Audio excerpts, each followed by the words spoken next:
The work I do focuses on the concept that the individual is at the heart of their own immersive experience.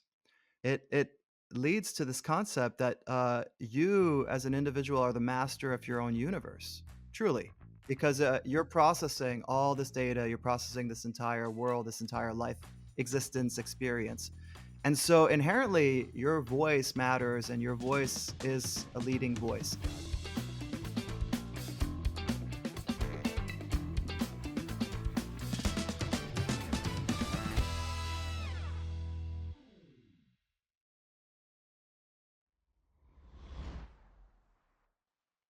Hey there. Welcome back. It's Dylan with a Matter of Speaking podcast, a podcast for leading voices in the industry of health, wealth, and relationships. We interview clients that we have at our company called LEADR that have been through our programs, people that have a message in their heart, a mastery in their mind, and are taking the steps to get it out to the world in hopes to reach anyone out there that might also have a message or a mastery. And we're on that precipice of comfort and uncomfort. We interview these people to understand what their journey's been like, to humanize it for you, and to see what we can also learn from their journey itself. Today, we speak with co-founder and CEO of Metaforyou, Terence Leclere. I'll tell you a little bit about him right now. Like I said, founder CEO for Metaforyou. It's a company that provides immersive interactive services via talent, content, and consultation, specializing in interpersonal dynamics design, which we'll talk about on today's podcast, casting, and creative frontline personnel direction for live events. Metaforyou has worked on immersive events for brands such as Amazon Prime, ever heard of it? HBO, Netflix, Hulu, Spotify, Paramount Plus, Peacock, Freedom, and more. Terence has also been an immersive actor performing live on screens and in VR, featured in Vice, LA Weekly, Stage Raw, VR Focus, CNet, The Verge, Variety, Broadway World, Backstage, Huffington Post, AV Club, Buzzfeed, and No Proscenium. I don't know what that is, but he is incredible. He's like that actor mind that really thinks deep about immersive experiences. And like I said, we also talk interpersonal dynamic design, how it came about, how he leans into it. But if you ever go to an event that people are putting on, they want to give you an experience, right? There are some actors there to show you what it's going to be like when that event is in full effect. And instead of those actors feeling like actors, Terence really helps those be real and have this authentic connection with you. We talk about that today on our podcast. We talk about a bunch of things. I wrote them down.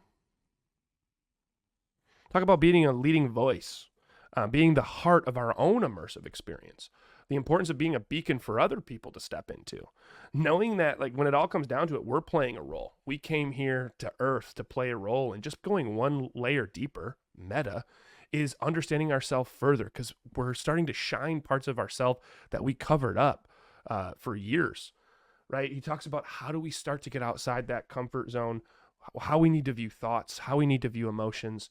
It's truly awesome, but I'm going to dive into it. Before we jump into our podcast today, this whole podcast is brought to you by LEADR.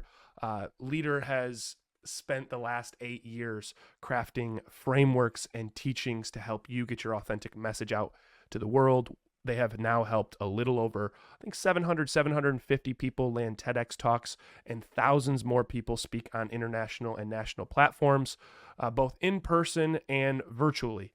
They also have programs that allow you to take your message and turn it into your own program so you can market, sell, and fulfill on your coaching or consulting area of expertise to your desired target audience, and then scale it authentically and effectively.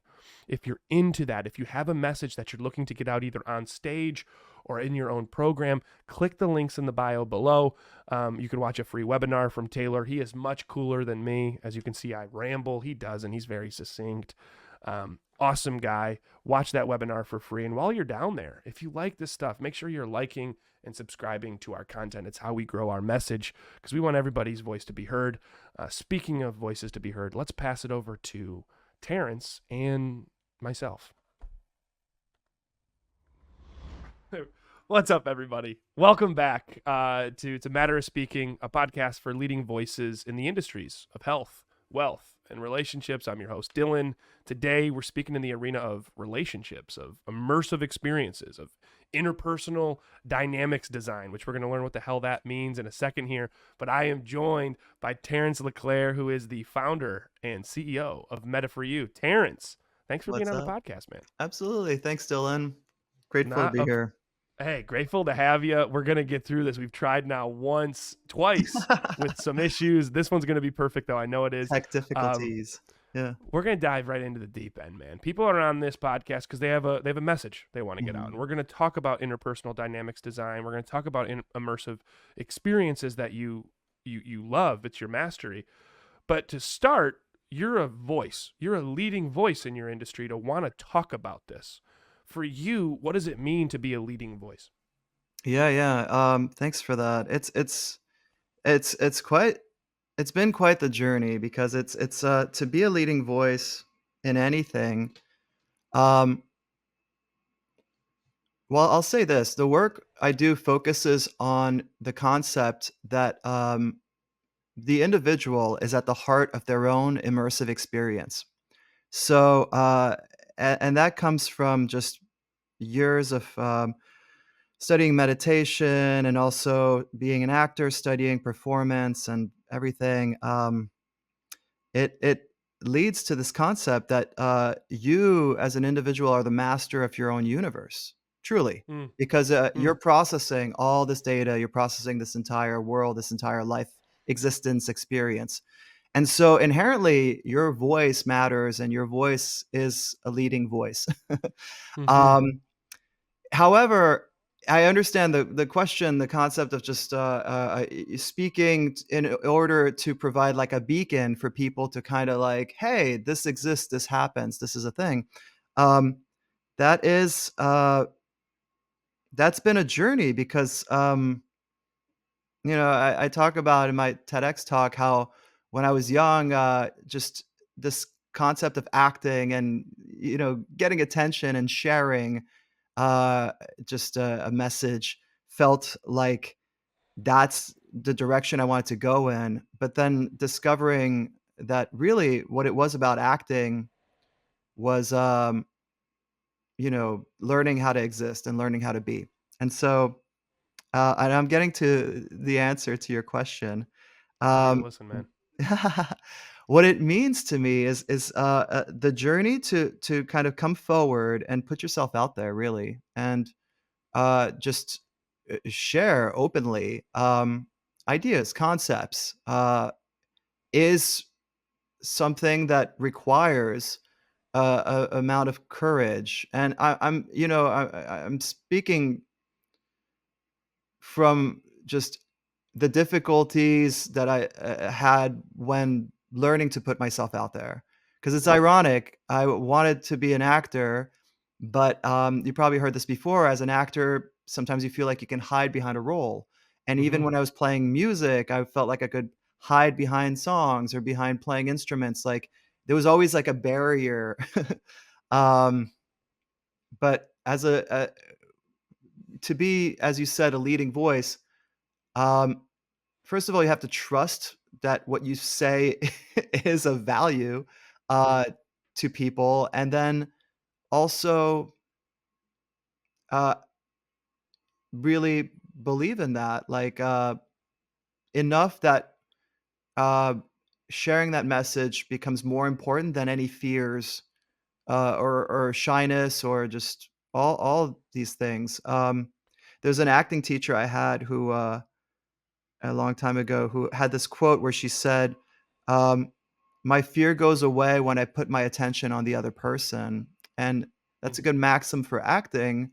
Uh, in an acting scene, you put your attention on the other person so that you can get out of your head and you can just be in the moment with them, living moment to moment truthfully in an imaginary reality. And it's that same principle that's sort of expanded to a wider scale of just saying, you know what, um, this is a message I believe in, um, and it's sharing it becomes more important than any doubts or any kind of obstacles that might come in your way.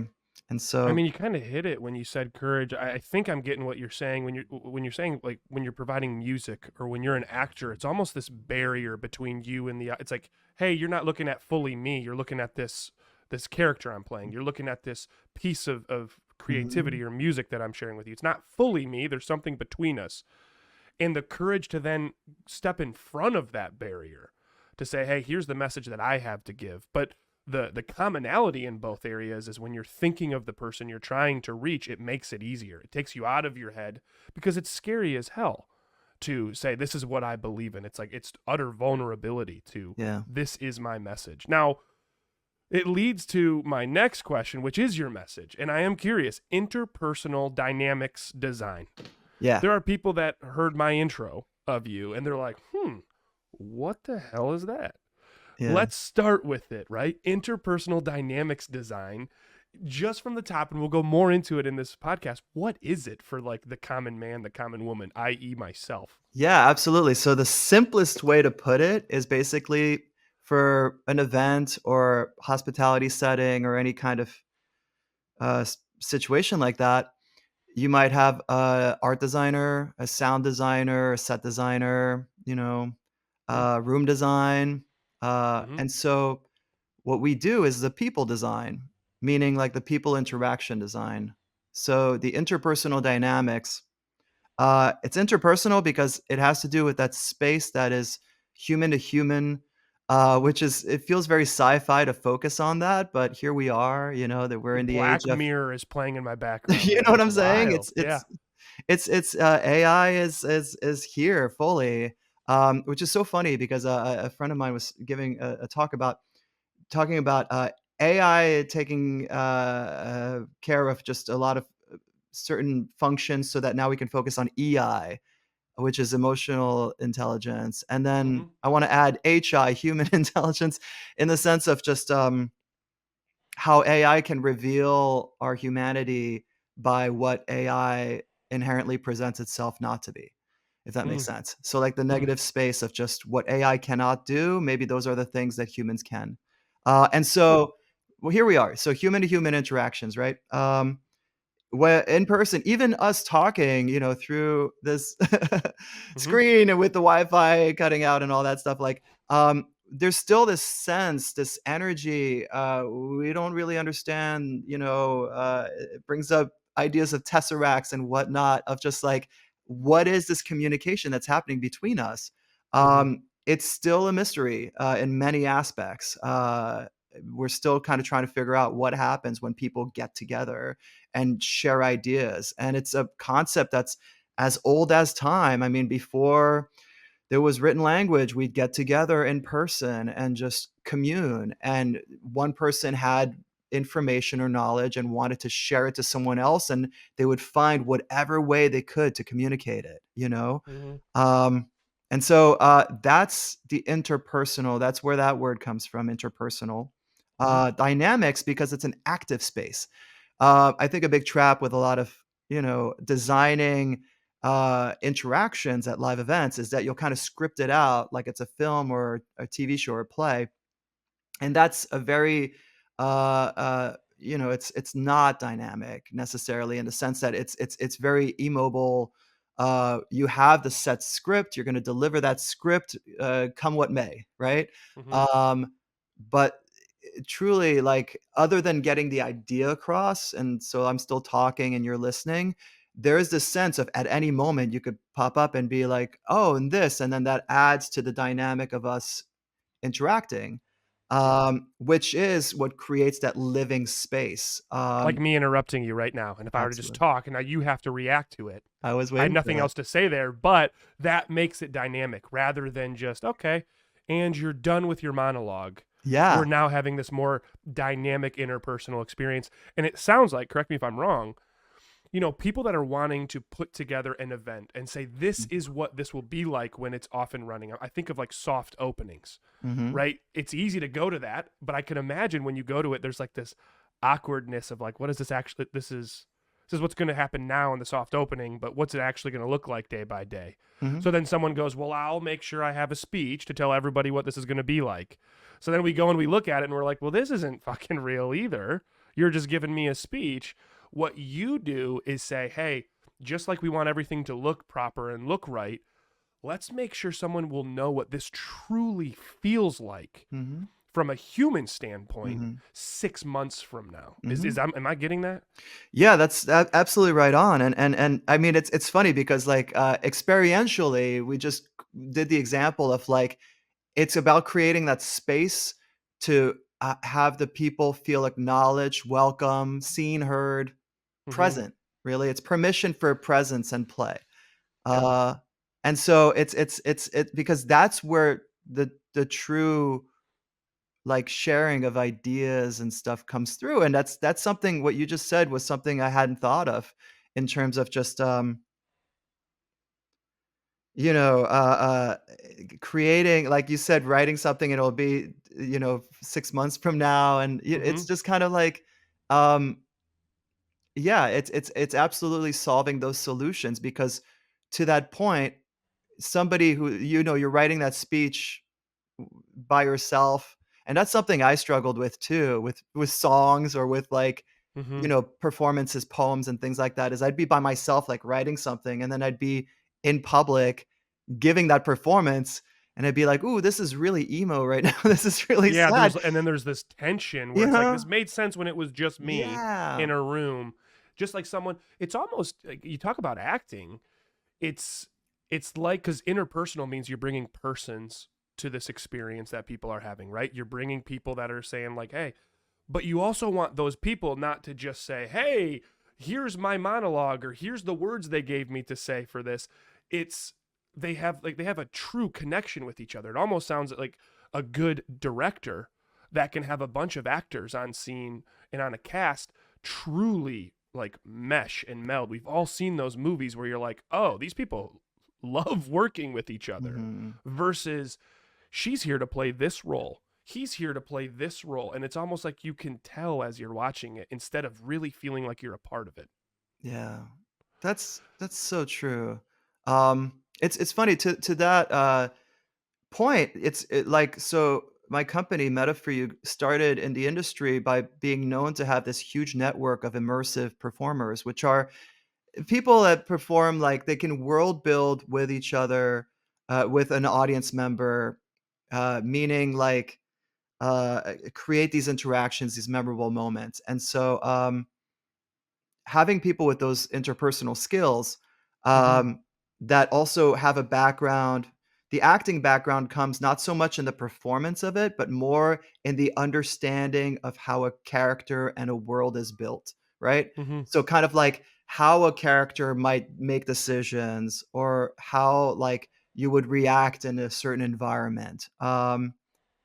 And so it started out being this idea of just kind of like, oh, okay, we would have these performers, and then it grew to this thing of like, um, those skills, that it's what's happening there is you need the other person to build the world with, right? So you're Mm-hmm. making the audience member, the guest, your scene partner, you know? Yeah. Um, And real quick, if it does kind of help anyone listening yeah. to this, set the scene. If we could just like, what would be a typical immersive experience? Like, what's an example of an immersive experience that Meta for You has had?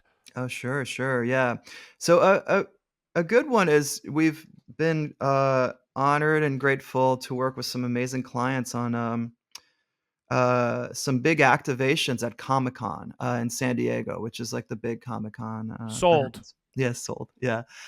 I And so love the it. one we did this last year, yeah, 24, was to promote this show called The Penguin with Colin Farrell. Mm-hmm. Yeah, uh, and that was, with a company called Giant Spoon. I've heard incredible things about it, by the way. Oh, the show? The Yeah. show. Well, Yeah. gosh, I mean, he talk about transformation. He brings this level of, I don't know how he does it, but, like, watching him as the Penguin. I grew up in New York, Mm-hmm. born in France, but moved when I was very young to New York and assimilated really quickly, and he reminds me of people I grew up with, and I'm like, "How Hmm. does he do that?" That's so astute, his performance. Anyway, And so the Penguin has a club called Iceberg Lounge, right? Mhm. Famously so. And so this was the idea with this show, The Penguin on Max, is that it's basically Sopranos meets The Penguin, right? And Yeah. so for those who don't know, and so the Iceberg Lounge was, supposed to be something kind of like that would fit that. Mhm. And it was in the Batman movie too. And so working with Giant Spoon, uh, turned this club, this existing nightclub in San Diego, into the Iceberg Lounge. But taking it so this I'll take you to like what's sort of an expected thing, and then where we took it to the next level. Yeah. What's expected is that there'll be you'll hire actors, and so again, Mhm. that's that's my background and my partner's background, and all the people we work with. We have that large network of people who understand um, how to create those spaces with audience members. And so, you'll have actors, and for this, we had certain actors that were like the Penguins' cronies in the Mhm. Iceberg Lounge, right? So they're kinda like that's sort of like expected, you would run into Yep. them. Um, but then, I always believe this, that, the true experience for these events is when, the immersion becomes more effective in blurring lines of reality when it's truly congruent with the space and environment that you're going for. So that means um, if you're doing a nightclub, rather than have too many people that aren't related to a nightclub, have the people who would be in the nightclub. And Mhm. so in that case, there were, people working at the nightclub. Our whole cast were people who worked at the nightclub, which was great. And then, So not just like the cronies and things like that, but like the waiters, the bartenders is well, all yeah, under Metaforyou? well, that's actually the next level is, we worked with the existing staff of the club Oh, because, okay. it's it's an illusion, creating, an immersive experience for the audience member because it really is it's not an immersive experience that the audience goes to, it's giving permission for the audience to have an immersive experience of the event, right? Mhm. So there's an event happening, and then, immersing them is making them feel present, and hopefully there's a sense of delight. There's a sense of discovery, there's a sense of like, "Oh, what's going on?" And blurring the lines of reality effectively can be an incredible source of delight. That's some early shows that I did. I worked with this director, Darren Bousman, who did the Saw series. He had a immersive show in LA that, where I played a plant in it. So I was with the audience and got to uh, effectively be like a human thermostat for their experience, where I would seamlessly guide them through what what they expected the experience to be, right? The event, Mhm. but then also blurred the lines with reality so much that because as an audience member with them, they had no reason to doubt that what my experience of going through this event was, you know what I mean? And I Uh, think it also makes it more comfortable. It's almost like that first person to laugh at a joke at when you're going to mhm, a comedy event to be like, "Okay, I'm laughing too." yeah. It's just it brings that comfort in. It kind of like releases the tension out of the balloon. So, and let's come back to this of the fact Yes, that yes. you're working with a staff to create Club Right. Penguin. Is it Club So Penguin? What was it? Iceberg Lounge. yeah, yeah. So with that, the existing, Bloom staff, the club was Bloom in, San Diego. I met every single person that worked there, the bar staff, the wait staff, the security, like, everybody, um, and just kind of gave them permission to play, and in terms of pretending and just allowing them to understand what the overall feel is and what we're going for. And so,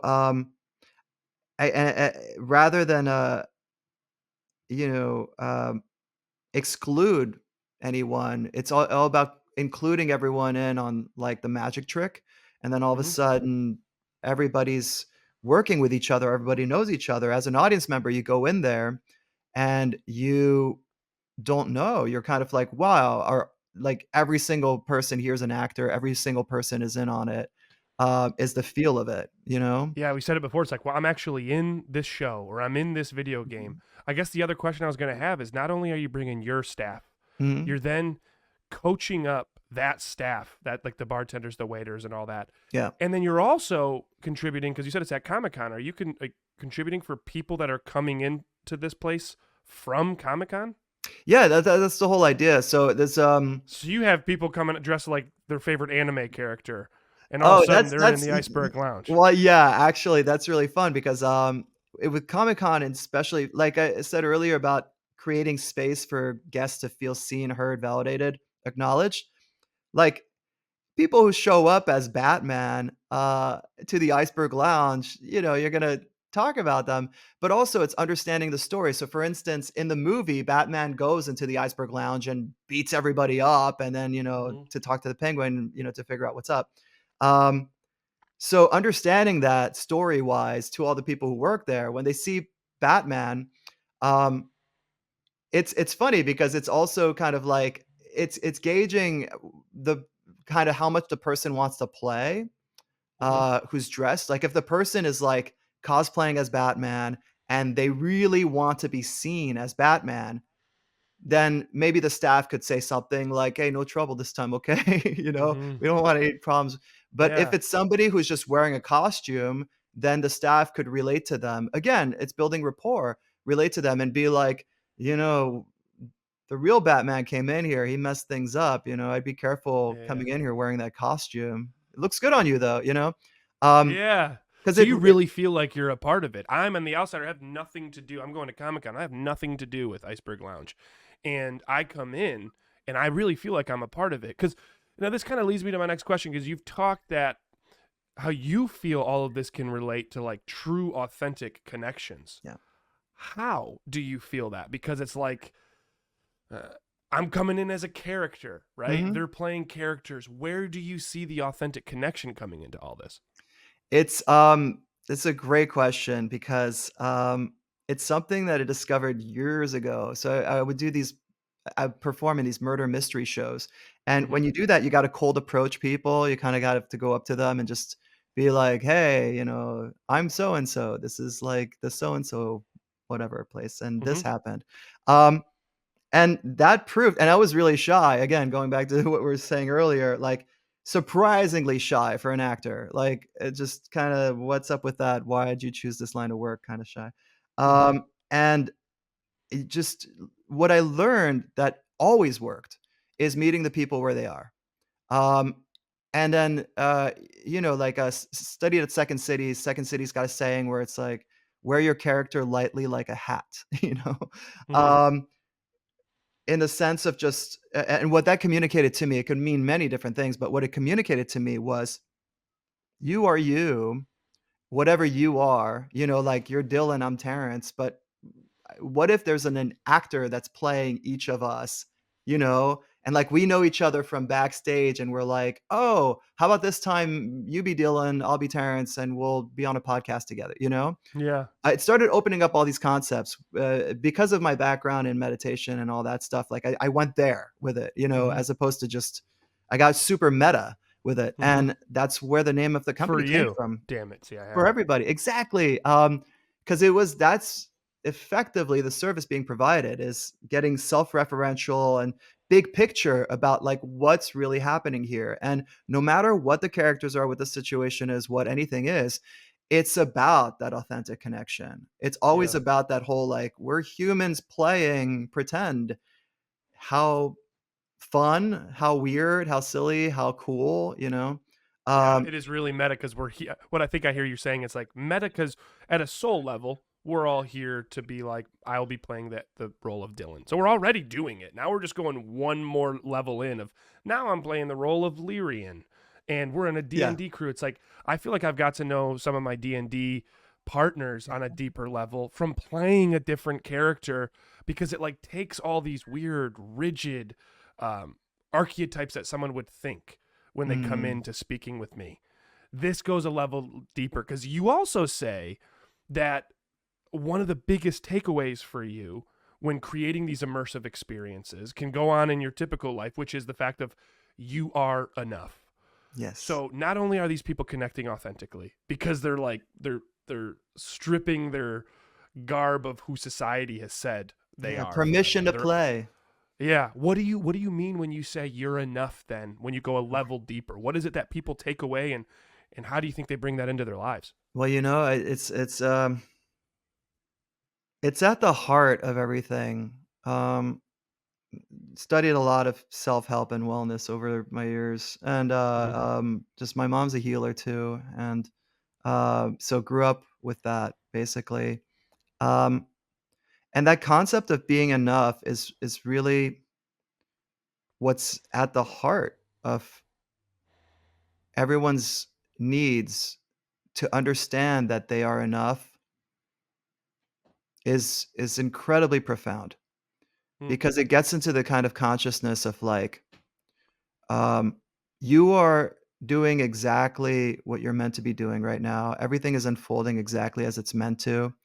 It can both be humbling and also liberating, and it's really accepting that is quite an interesting journey in itself, right? Hmm. Um, so, a- a- and so for myself personally, I struggled with that a lot. Mhm. Just feeling I wasn't enough, feeling I need to do this, that, all this stuff.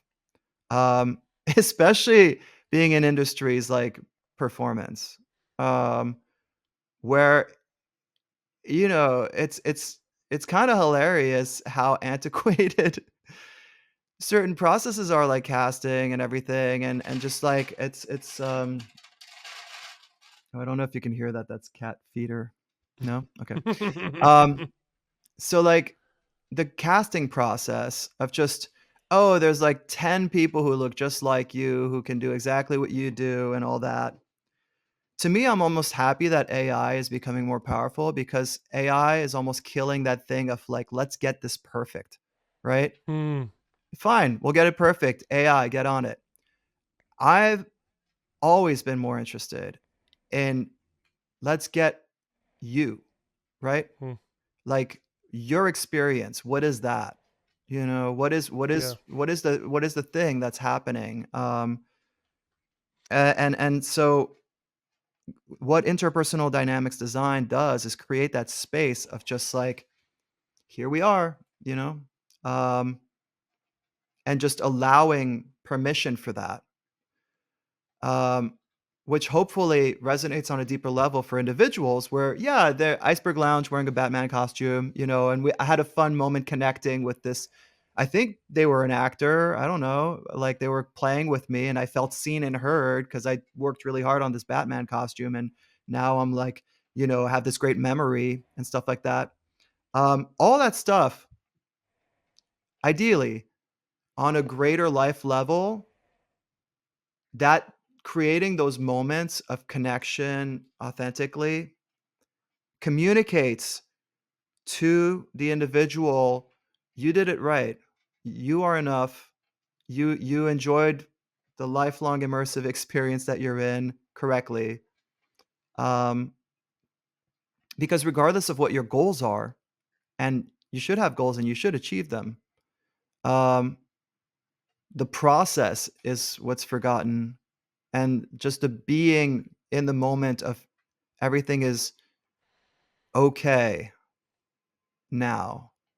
It's a very profound concept. So, yeah, it gets a little spiritual, but it is at the No, heart of everything that I the do. main thing that's coming up for me is yeah, someone dresses up as Batman and it's someone that they're not to go someplace. They're still pulling something of themselves out and that's seen by Absolutely. somebody else. And I think what we're pulling out of ourselves, again, I relate this back to Dungeons and Dragons. It's like I'm gonna be Leary and Lolithy. I'm not gonna be Dylan because Dylan has 30 years of just rigidness that has Mhm. been, kind of painted on him. It's like, well, I can't act like this, but Lyrian can. And me acting as Lyrian is still that part of me. And when that part of me is seen from somebody else, I go, holy shit, some of this could actually come back and be Dylan. Like, I shouldn't have painted over this throughout the years. Yeah. So it allows me to know that I'm enough. So and this kind of comes back to what you're doing as a business. Am I following, by the way? 100%. So you as a business is just creating, I would imagine, more of these experiences, working with more people. So people have these areas that they can go into, forget their selves, their names, be somebody new or meet somebody new and connect with them to realize those parts of themselves they truly love Mhm. that some of us have forgotten. Yeah, I mean, and that's what's really exciting, is that part of getting the voice out there and talking about this stuff is about communicating how this doesn't need to just be relegated to the realm of entertainment in terms of, uh, film, TV, all that stuff. You can create those spaces, those, permission to be present and play, um, anywhere. Like, for Mm-hmm. instance, it could be something simple as giving somebody a mission. You Mm-hmm. know, you have permission to go on this mission to go find this and, talk to this person, say that, and then you don't need to have a costume or anything like that. You could just be you, Mm-hmm. um, but be the kind of you that does this and that. So all of a sudden now it becomes very interesting because it's all of a sudden in the realm of wellness, Mm-hmm. in terms of transformation, how, okay, the current you might feel like they can't do this, but like, what if there's like the permission to do this and that? And so all this to say, those spaces, this is a secret, they can be created anywhere that Yeah. there's, connection between humans. So that could be retail, it could be hospitality. As a performer doing this kind of work, this immersive interactive work, we could turn conversations into moment to moment realities. Mm. Where all of a sudden, just by talking, we can establish, and this is from improv, and this is from studying Meisner and just all of it. Um, Establishing who we are to each other. So all of a sudden now, we're brothers and Mm-hmm. establishing where we are. Okay, we're on a spaceship and we're communicating through this sci-fi thing. Mm-hmm. Establishing what we're doing. Okay, I need your help to help me figure out these coordinates to go. We got to get home, man. Are you excited? We're Mm-hmm. going to go home. All of a sudden that creates like a world, right? Like it gives Mm-hmm. permission for the audience member, the individual to immerse themselves in this imaginary reality. Um, so that can be applied like anywhere. Yeah. And that's what interpersonal dynamics design is truly about, where you can apply this in ways that a lot of people aren't thinking about yet. Yeah. And I think with this, when you're describing that scene to me, it's like, man, real connection comes when we're willing to be vulnerable and like know ourselves deeply, and like to be vulnerable and be like, all right, I'm gonna act as your brother. I'm your brother here. This is what we're doing. Let me just step forward what I'd be thinking and Yeah. take everything off, and I'm gonna be this my vulnerable self. And then you meet that. It's like, damn, that connection that can come. It was one of the questions I was going to ask you is how can someone have an immersive experience today without, Mhm. just themselves. And like you said, send yourself on a mission. And if I could real quick, it's one of the things I do with my son, who's still year and a half years old, right? Or year and a half old. However the hell you say that. We go on side quests. Like I'll say, we're going on side quests. If we got to go to Kroger or Mhm. Myers or Walmart, whatever people want to call it, where they're at, we're on a side quest to go find this treasure. And we're going to ask this great wizard in this land of Kroger where we can find this treasure. And I act as that as I meet these workers at Kroger. What that shows my son is I have the energy of creativity that I'm going to instill with you.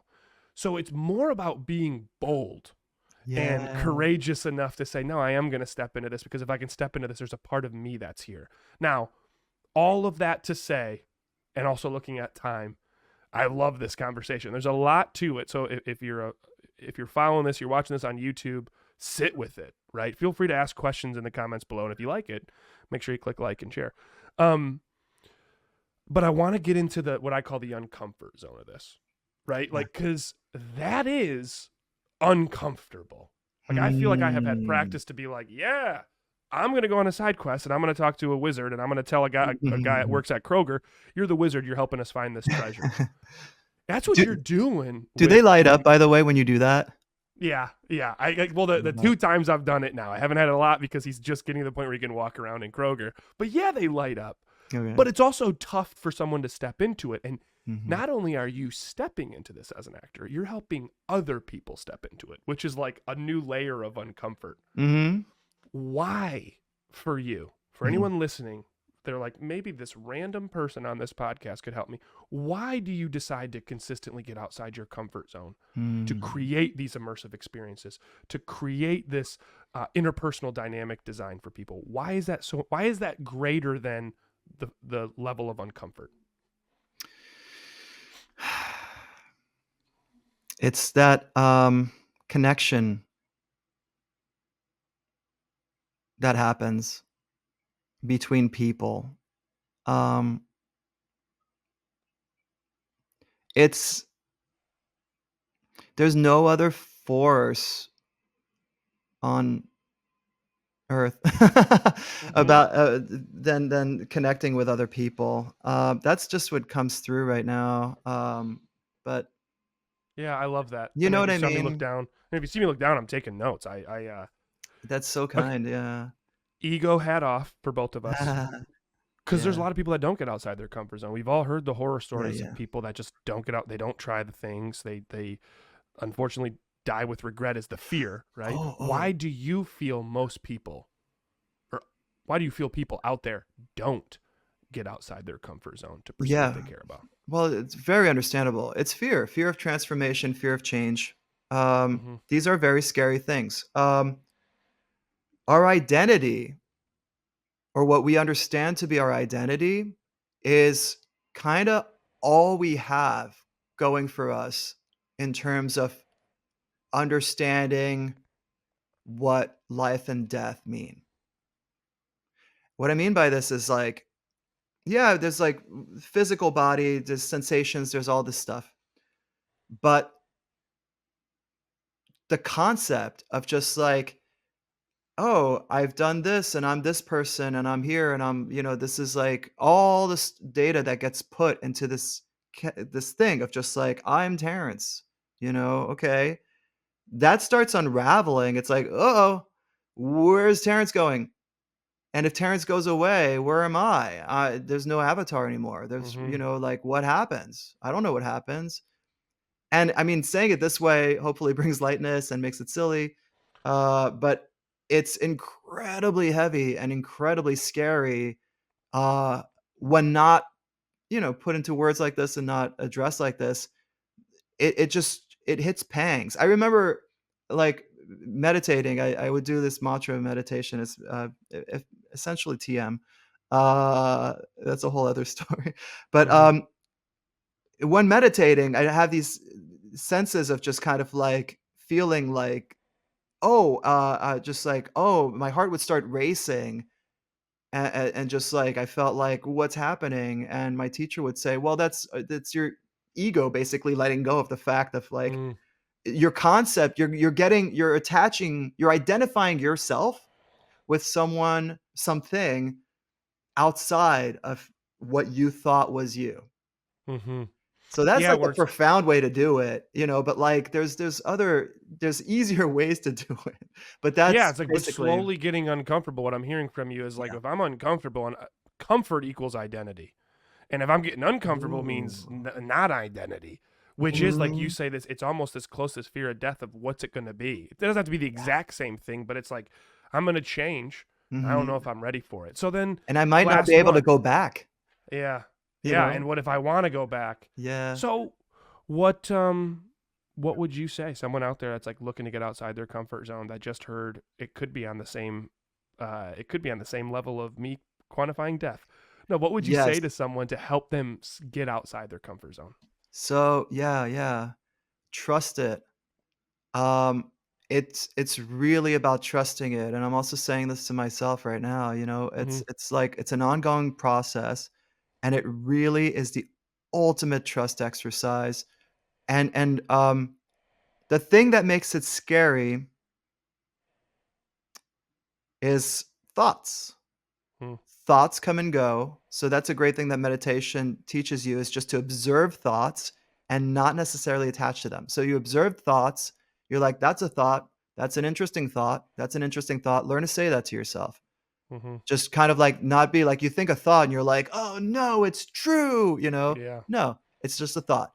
Um, and emotions are temporary. Mm. That's huge. See emotions like a passing storm. Mhm. Um, this too shall pass. And in fact, the more comfortable you get with understanding that emotions are temporary, the more you can give yourself space to let them come through so that they can get out of you, cry, Mm. do the thing. Because once you do that, you're effectively giving your subconscious the permission to just be like, hey, are we done with this? Can we move on with something else? Mhm. Can we pass this emotion through? And you consciously as like the captain are like, yes, crew, unload this emotion now. Hi. Mhm. So those are the biggest two things I think I love is that. is I uh wrote down. thoughts are don't thoughts aren't real, Yeah. and emotions are temporary. I wrote thoughts aren't you and emotions pass. Like just Yes. having that mantra, right? My gosh. Yeah. Last two rapid fire questions. Okay. One, joining in our programs, doing a TEDx talk, Yeah, building this business, continuing to build the business. What's been your biggest takeaway? absolutely. I'm really happy to say this. Like, you know, the thing leader excels at is if you have that like burning thing, or that burning's a weird word. If you Hmm. have that thing in you that you're like, I need to tell people about this. You don't feel like you can do it. You don't feel like you're courageous enough. You feel like you're gonna look, you know, bad and just whatever. Uh, Leader has a process that really sticks with you for the transformation in a way that they're like, it's like I've never seen a thing like that where it's um, just do the work and just let it go. Do the work, let it go. Mm. And there's just these different little things you guys do, which is like it's been like a huge part of me getting out of my comfort zone in terms of um, being comfortable, not only understanding precisely what the message I'm trying to share is, like distilling the idea to something that's understandable to somebody outside of Hmm. my head. And also feeling good about sharing it, feeling free, feeling, you know, um, Yeah. given permission to do it. Yeah, I think So with it too, I love to use the word, there's frameworks that come with it where it's yeah, like, man, I have something to say. It's like, okay, cool. Here are the frameworks. yeah. Follow within it and let your brilliance shine within it and outside of it. Yeah, and Um, your stuff is amazing because you discuss you're recording, yeah, this guy. just talking to my friend back there. Oh, yeah, hi.